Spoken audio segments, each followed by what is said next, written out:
Buwan ng horoscope ng Taurus para sa Nobyembre. Ayon sa buwan ng horoscope para sa mga taong may zodiac sign na Taurus, inaasahan na magkakaroon ng pag-usbong ang mga bagay sa iyong buhay pagkatapos ng unang linggo ng buwang ito. Ang iyong mga hakbang ay maaaring kontrolado ng araw at Mercury. Kailangan mong mag-isip ng mabuti bago gumawa ng tiyak na desisyon o maaaring magkonsulta sa isang astrologo para sa payo. Magiging maganda ang iyong buhay pag-ibig dahil sa impluensya ng Venus. Ayon sa iyong love horoscope, magkakaroon ka ng mga pag-akyat at pagbaba sa iyong relasyon ngayong buwan.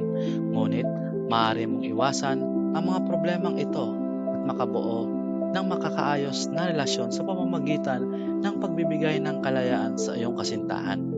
Ito ay tutulong sa kanila na maunawaan ang pagmamahal na nararamdaman mo para sa kanila na magpapabuti sa inyong emosyonal na pagkakaayos.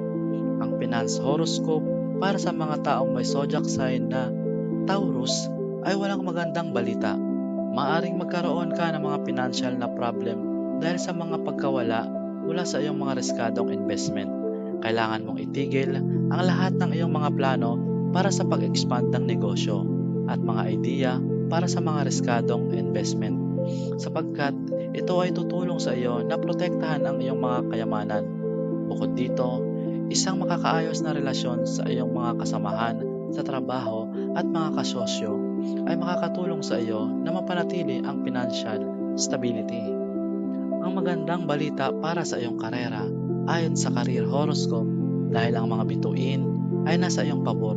Makakaranas ka ng mga pagpapabuti sa iyong produktibidad dahil sa makakaayos na ugnayan mo sa iyong mga nakatatanda at mga kasamahan sa trabaho. Maaari mo rin asahan ang mga promosyon at pinansyal na gantimpala para sa iyong performance. Pagdating sa iyong kalusugan, hindi magandang panahon ang Nobyembre para sa mga outdoor na aktibidad dahil maaari kang magkaroon ng mga issue sa iyong pisikal na kalusugan.